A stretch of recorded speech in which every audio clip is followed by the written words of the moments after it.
আলাইকুম রহমতুল্লাহি ওয়া বারাকাতুহু। যার হারিয়েছে সেই বোঝে তার যন্ত্রণা।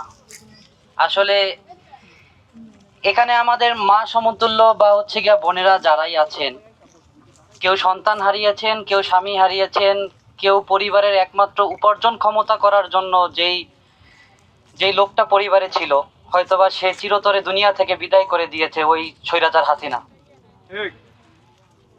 হাসিনার বর্বরতা আপনারা দেখেছেন সামাজিক যোগাযোগ মাধ্যমে।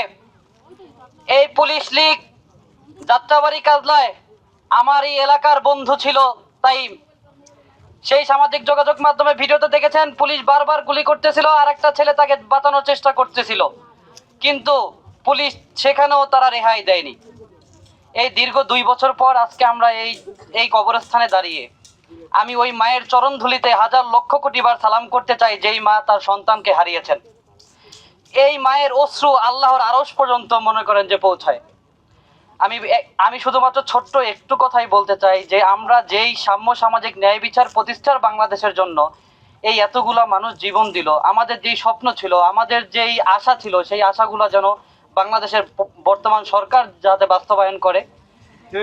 আর আমাদের এই হচ্ছে গিয়া কবরগুলো যাতে এই শহীদদেরকে সম্মান করা মানে পুরো পৃথিবীকে সম্মান করা। আমি মনে করি তাদের দোয়া, তাদের সন্তান, মানে একটা মায়ের যে কষ্ট, একটা মায়ের যে চোখের জল, এই যে শেষ এক মুঠ ভাত খাইয়ে সন্তানকে এই আন্দোলনে পাঠিয়েছিলেন, সেই সন্তানের শেষ চেহারাটুকু আমার এই মায়েরা দেখতে পারে নাই। তাহলে এখানে আমি মনে করি এই আন্দোলনের যারা শহীদ হয়েছেন সকলের মামলাই কোর্টে বর্তমানে চলমান আছে। স্বরাষ্ট্রমন্ত্রীর প্রতি আমার একটাই আহ্বান থাকবে, এই মামলাগুলোর যাতে সঠিক তদন্ত হয় এবং সঠিক যাতে হচ্ছে বিচার হয়। ধন্যবাদ সবাইকে।